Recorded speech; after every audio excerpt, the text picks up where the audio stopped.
श्री स्वामी समर्थ अवधूत चिंतन श्री गुरुदेव दत्त तुम्हा सगळ्यांचं आपल्या चॅनलमध्ये स्वागत करते। तर आपला गुढीपाडवा हा सण येणार आहे। गुढीपाडव्याच्या दिवशी आपल्याला काही वस्तू ज्या असतात त्या खरेदी करायच्या असतात आणि महत्त्वपूर्ण वस्तू ज्या असतात त्याच तुम्ही खरेदी करा असं आवर्जून तुम्हाला सांगेल। आणि गुढीपाडवा जो सण असतो त्याला कुठलाही तिथी किंवा काही बघायची गरज राहत नाही, एवढा शुभ मुहूर्त तो मानला जातो। 3.5 मुहूर्तापैकी एक शुभ मुहूर्त मानला जातो आणि त्या दिवशी वस्तू खरेदी करण्याला खूप महत्त्व दिलं जातं। तर बघा, पौराणिक कथेनुसार तुम्हाला सांगेल, ब्रह्मदेवांनी विश्व निर्मिती त्या दिवशी केली होती, नवीन संवत्सराला सुरुवात त्या दिवशी केली होती। आणि तसेच दुसऱ्या पौराणिक कथेमध्ये जर आपण बघितलं तर प्रभू रामचंद्र जे होते ते वनवासाचे 14 वर्ष पूर्ण करून अयोध्यामध्ये वापस आले होते आणि अयोध्यामध्ये वापस आल्यानंतर तिथे सगळ्या गावातील लोकांनी गुढ्या उभारल्या होत्या।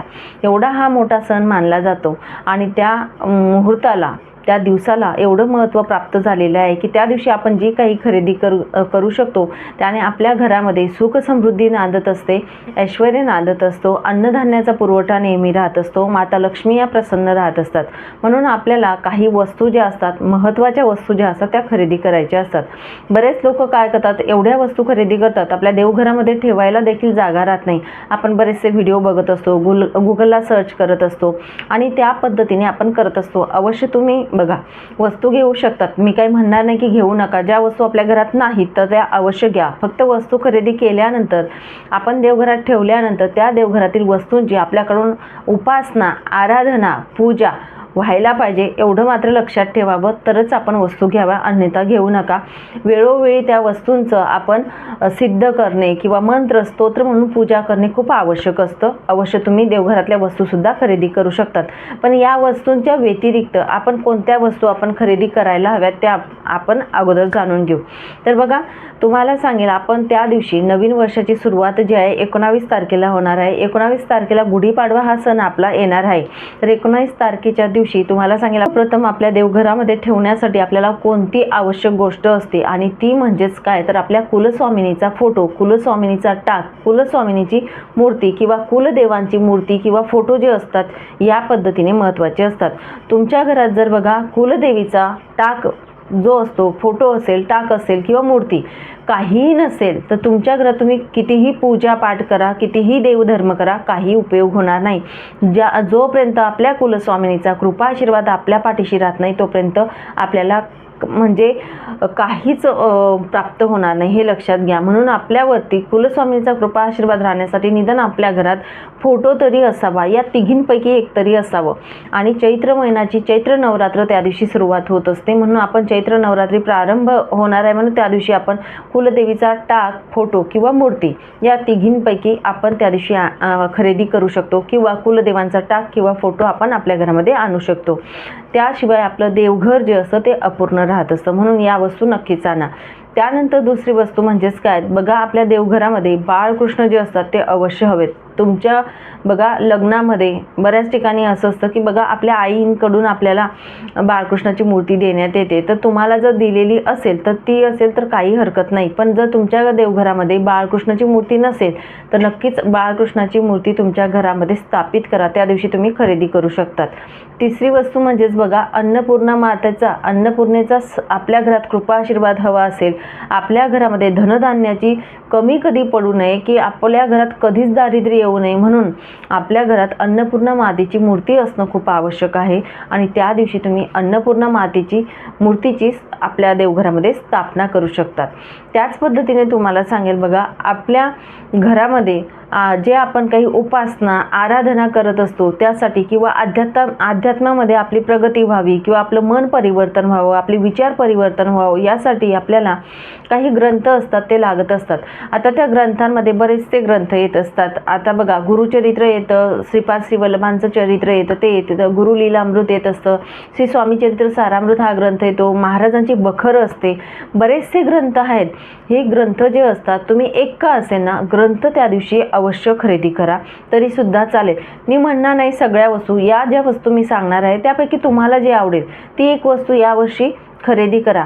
प्रत्येक वर्षी आपण गुढीपाडव्याला सोनं चांदी खरेदी करतच असतो, पण ह्या वस्तूसुद्धा अवश्य आपण खरेदी कराव्या, कारण ह्या वस्तू आपण जेव्हा आचरणात आणतो, आपण जेव्हा अध्यात्मात जातो, याने आपलं मन परिवर्तन होत असतं, आपले विचार परिवर्तन होत असतं आणि ते खूप महत्त्वाचं आहे. म्हणून आपण ग्रंथ खरेदी करू शकतात. आता बऱ्याच महिला बोलतील की ताई, मी एवढे ग्रंथ जर म्हणजे श्रीपाद श्रीवल्लभांचं झाला, गुरु लीलामृत झाला, हे जे ग्रंथ असतात तर हे जर खरेदी केले तर मला वाचायला वेळच नाही आहे. तर तुम्हाला सांगू का, गुरुचरित्र हा ग्रंथ सोडला तर बाकीचे ग्रंथ जे असतात, अगदी तुम्ही दररोजच्या दररोज एक पान जरी वाचन केलं, ते स्मरण केलं, त्याची उपासना, ते लक्षात ठेवून आचार विचार घेतले त्या एक पान वाचनाने तरीसुद्धा चालेल. तुम्हाला असं मी म्हणणार नाही की देवासमोर बसूनच तुम्ही पारायण करा, नाही. आपल्या घरात ग्रंथ आणणं आणि ते ग्रंथ ठेवून ते आचरणात आणणं, एक एक पान का असेना दररोज तुम्ही वाचन करा तरीसुद्धा चालेल. देवाला तुमचा भाव हवा असतो, तुमची भक्ती हवी असते, देखावा नसतो. म्हणून तुम्ही घाबरू नका. देव हा घाबरण्याचा विषय नाही. बरेच लोक त्याचा नियम अटी हा बाऊ करून ठेवतात आणि वाचन किंवा पारायण राहू देतात आणि दुसऱ्या गोष्टींच्या मागे लागत असतात.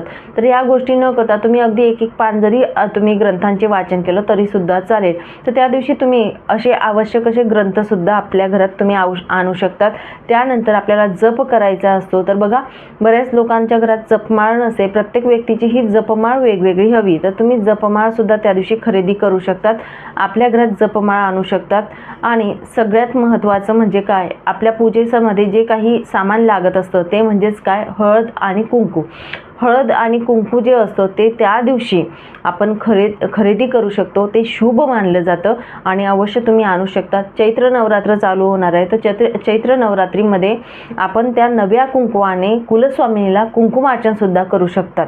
तर या पद्धतीने आपल्याला त्या दिवशी या वस्तू खरेदी करायच्या आहेत आणि सोन्यापेक्षा कमी नाहीत, हे लक्षात घ्या. आता बघा, सोने चांदीचा भाव खूप जास्तीचा आहे. गरीब लोक खरेदी करू शकतात का, नाही. अगदी बघा, आपण अवश्य खरेदी करायचं आहे त्या दिवशी. आता तोळावर घ्यायला गेलं तर एवढे पैसे आपल्याजवळ नाही, किंवा 3 ग्रॅम 5 ग्रॅम सुद्धा काही लोकांजवळ एवढे पैसे नसतात. अगदी एक गुंजभर घेतलं तरीसुद्धा चालेल.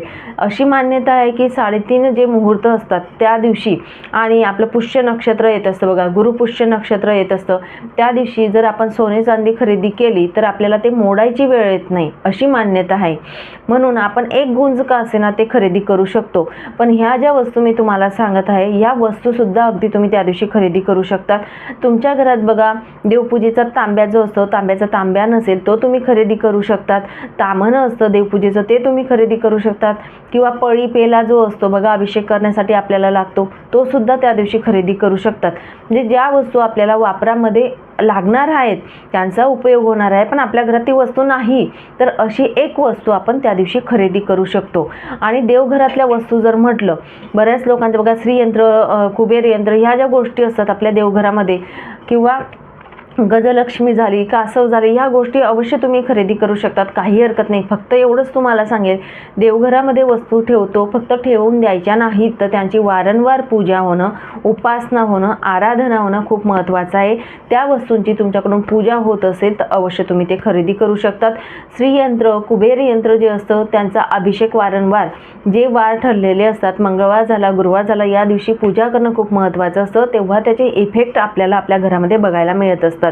श्रीयंत्र, कुबेर यंत्र नुसतं आणलं, सिद्ध केलं आणि आपण ठेवून दिलं, त्याचा आपल्या घरात काही प्रभाव पडत नाही. त्यामुळे या गोष्टी आपल्याला लक्षात घेऊन आपल्या घरामध्ये त्या वस्तू खरेदी करायच्या आहेत. अगदी साध्या आणि सोप्या ज्या वस्तू असतात त्या तुम्ही खरेदी करू शकतात. त्यानंतर तुम्हाला सांगेल, या दिवसाला बघा, आता उन्हाळा आहे, तर तुम्ही माठ जो असतो बघा, पाणी भरून ठेवण्यासाठी माठसुद्धा खरेदी करू शकतात. तर या पद्धतीने या छोट्या छोट्या वस्तू ज्या असतात त्या नक्कीच तुम्ही गुढीपाडव्याच्या दिवशी सोन्यापेक्षाही मौल्यवान वस्तू ज्या असतात त्या तुम्ही खरेदी करू शकतात. सोनं शक्य झालं तर एक गुंज, किंवा चांदीसुद्धा शक्य झाली तर थोडी चांदी तुम्ही खरेदी करू शकतात. चला मग, सांगितलेली माहिती जी ती महाराजांच्या चरणी अर्पण करते आणि इथेच विराम घेते. श्री स्वामी समर्थ अवधूत चिंतन, श्री गुरुदेव दत्त.